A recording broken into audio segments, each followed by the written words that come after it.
میں بڑی کارروائی عمران ریاض خان صاحب جو ہے نا وہ بھی باہر آ گئے، ان کے وکیل سے بات کرتے ہیں، ان سے پوچھتے ہیں کیا ہوا۔ جی قدیر بھائی، آج کی پروسیڈنگ کے حوالے سے آرڈر بتائیے۔ بتا دیتے ہیں آپ کو، کیونکہ انہوں نے آرڈر سنا ہے، بہت تفصیلی آرڈر جج صاحب نے لکھا ہے۔ اچھا، آج جو ہے وہ عمران ریاض سے ریلیٹڈ جو کیس تھا، جو کہ پہلے عدالت نے 11 کو ایک انٹر کورٹ اپیل میں ایک آرڈر پاس کیا تھا، جس میں ہمیں حج پہ جانے کی اجازت دے دی گئی تھی عمران ریاض صاحب کو، اور پھر ہم نے سیکٹری انٹیریئر صاحب کے پاس بھی بھیجا تھا کہ جی آپ وہاں پہ چلے جائیں، اور چونکہ آپ نے لاہور سے ٹریول کرنا ہے تو سیکٹری انٹیریئر صاحب جو کنڈیشن امپوز کرتے ہیں اس کو دیکھ لیں، اگر وہ کنڈیشن ان ریزنیبل ہوئی تو ہم اس کو سیٹسفائی کر دیں گے اور اس کے بعد آپ حج پہ جا سکتے ہیں۔ ہم 11 جون کو سیکٹری انٹیریئر صاحب کے آفس میں گئے اور ہم نے وہاں پہ جو 1 ملین کی شیورٹی تھی وہ سبمٹ کی، اور اس کے بعد ہمیں یہ بتایا گیا کہ آپ کا جو نام ہے وہ P C L passport control list جو ہے اس سے ریموو کر دیا گیا، اور انہوں نے ہمیں وہ ایک نوٹیفیکیشن بھی دیا، اور وہ نوٹیفیکیشن ہم نے کورٹ میں جمع کرا دیا۔ مین وائل عدالت نے بھی ہم سے ایک انڈرٹیکنگ لی کہ جب آپ حج کر کے واپس آئیں گے تو آپ آج 8 جولائی کو عدالت کے سامنے اپیئر ہوں گے۔ آج ہم 8 جولائی کو عدالت کے سامنے اپیئر ہوئے، بٹ آپ سب کے نوٹس میں ہے کہ جو 11 تاریخ کی شام کو حج پہ جاتے وقت جو کچھ ہوا، اور جو کہ پورے پاکستان نے دیکھا کہ کس طرح سے ایک ایگزیکٹو ڈیفائنس ہے کورٹ آرڈرز کی، اور کس طرح سے رول آف لا کے خلاف جو بھی ایگزیکٹو ہے وہ کام کر رہی ہے، اور انہوں نے حج پہ نہیں جانے دیا۔ تو اس کے بعد ہم نے کنٹمپٹ فائل کی، کنٹمپٹ پہ کچھ سرٹن آبجیکشنز تھے، جس میں کہ جو لاہور کے چونکہ لاہور کی حدود سے اریسٹ کیا گیا تھا اور وہاں سے ڈیفائنس ہوئی تھی، تو کیا ان کے خلاف مینٹینیبل ہے یا نہیں ہے۔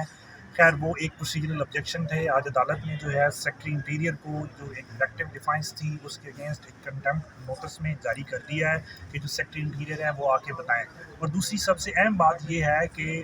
جو ہمارا نام تھا پی سی ایل لسٹ سے، اگرچہ ہمیں ایک نوٹیفیکیشن تو دے دیا گیا کہ آپ کا نام نکال دیا گیا اور آپ ٹریول کر سکتے ہیں، لیکن ایکچوئل میں حقیقت میں کبھی بھی نام نہیں نکالا گیا تھا۔ شاید ایک 2 لیئرز بنائی گئی تھیں کہ سب سے پہلے ایک اریسٹ کی کوشش کی جائے گی، اور اگر اریسٹ کی کوشش کامیاب نہیں ہوتی تو پھر ایک جو کہ فیبریکیٹڈ ایک لسٹ میں نام ڈال کے پی این آئی ایل میں جو کہ ریسٹرکشنز ریموو نہیں کی گئی تھی تو وہاں سے اریسٹ کر لیا جائے گا۔ تو اس کے بارے میں ہم نے ایک سیپریٹ پٹیشن بھی فائل کر دی ہے، اور ہماری انٹر کورٹ اپیل آج بھی پینڈنگ ہے، جس میں متعلقہ سیکٹری انٹیریئر کو اور کنٹمپٹ میں بھی ان کو بلا لیا گیا ہے کہ وہ آ کے بتائیں کہ انہوں نے کیوں جو کورٹ آرڈر ہے ان کی ڈیفائنس کی ہے، اور کیوں ایک ڈیسیونگ ٹیکٹس یوز کی ہیں، جس میں ایک نوٹیفیکیشن نکال دیا کہ آپ پہ کوئی restriction of right to movement نہیں ہے اور آپ ٹریول کر سکتے ہیں، لیکن ایکچوئل میں وہ کبھی بھی نہیں نکالی گئی تھی۔ تو اب اگلی ڈیٹ پہ لیٹ سی جو سیکٹری انٹیریئر صاحب ہیں وہ آتے ہیں تو وہ کیا سٹانس لیتے ہیں، لیکن میٹر آف ریکارڈ ہے کہ کبھی بھی ہمارا نام پی سی ایل اور پی سی ایل جو ریسٹرکٹیڈ لسٹ ہے اس میں سے نہیں نکالا گیا تھا، اور جب کہ ایسی کوئی وجوہات ان کے پاس موجود نہیں تھی۔ جس دن ہم سیکٹری انٹیریئر صاحب کے پاس گئے ہیں اس دن انہوں نے ہمیں پرسنل اپرچونٹی آف ہیئرنگ بھی دی، لیکن اس کے باوجود ایک نوٹیفیکیشن دینے کے بعد پھر سے نام ڈال دیا یا نہیں نکالا، یہ ایک سیپریٹ چیز ہے، لیکن ریسٹرکشن جو ہیں وہ ہمارے رائٹ ٹو ٹریول پہ وہ ہمیشہ رہی ہیں۔ تو انشاءاللہ اس کیس کو جو ہے وہ آگے چلے گا، اور جو پاکستان میں رول آف لا کی جو ایگزیکٹو ڈیفائنس کی ایک حالت ہے، جو کہ ہم نے دیکھا اب امریکہ میں ایک بہت عرصہ پہلے کیس ہوا تھا چروکی لینڈ کیس، جس میں ایک جان مارشل نے ایک ڈیسیژن دیا تھا، تو پریزیڈنٹ جیکسن نے کہا تھا کہ if John Marshall has made a decision let him enforce it۔ تو ہم نے یہ دیکھا کہ سوشل میڈیا پہ ایک بات تھی جب عدالت نے یہ نام نکالا کہ عمران ریاض کو حج پہ جانے دیا جائے گا، تو ہم نے سوشل میڈیا پہ ایک بات دیکھی، اور جو کہ کچھ جو کہ ایگزیکٹو ڈیفینس کو سپورٹ کرتے ہیں انہوں نے یہ بات کہی کہ جی نہیں جانے دیں گے، اور پھر کہا کہ نہیں جانے دیا۔ تو اب یہ اس عدالت کے لیے ایک مارشل مومنٹ ہے کہ انہوں نے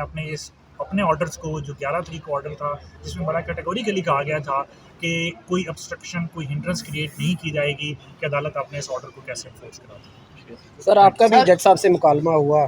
اس حوالے سے تھوڑا سا بتائیے گا کہ آج کیا گفتگو ہوئی؟ وہ اصل میں قدیر صاحب نے جج صاحب سے کہا کہ جی ان کو بار بار آنے کی ضرورت تو نہیں ہے اس کیس میں،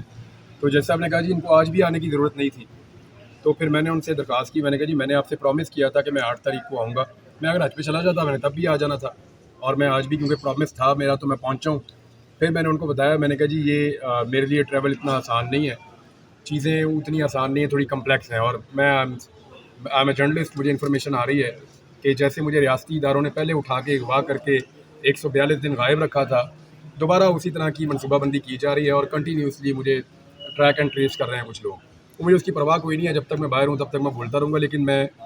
جج صاحب کو میں نے اپنا یہ کنسرن جو ہے وہ میں نے بتا دیا کہ یہ میرا کنسرن ہے۔ تو انہوں نے کہا ٹھیک ہے آپ اٹس اپ ٹو یو کہ اگر آپ آنا چاہیں یا نہ آنا چاہیں. پھر میں نے ان کو بتایا, میں نے کہا جی مجھے ایک تو یہ ہے کہ میرا نام نہیں نکالا گیا اور یہ عدالتی حکم کی خلاف ورزی کی گئی ہے. دوسری میں نے ان کو یہ بات بتائی کہ مجھے تو اے ایس ایف نے دوسرا مقدمہ کروایا, تو میں جوڈسڈکشن میں تھا وہاں پہ ایئرپورٹ کی اور اے ایس ایف کی. تو اے ایس ایف نے دوسرا مقدمہ کروایا, اس کا مطلب ہے میں ان کی حدود میں تھا, جبھی انہوں نے میرے پہ مقدمہ درج کروایا. اور اے ایس ایف کیسے الاؤ کر سکتی ہے نامعلوم افراد کو جو منہ پہ ماسک لگا کے آئیں کہ وہ میرے جیسے بندے کو اٹھا کے پرائیویٹ گاڑی میں ڈال کے لے جائیں وہاں سے, جبکہ میرے پاس آرڈرز بھی ہیں وفاقی حکومت کی طرف سے اور سیکٹری کا ایک لیٹر بھی موجود ہے اور یہاں سے میرے پاس عدالتی آرڈر بھی موجود ہے. تو یہ ایسا نہیں کر سکتے تھے. یہ چیز میں نے جج صاحب کے سامنے رکھی کہ G A S F is involved اور وہ فیڈرل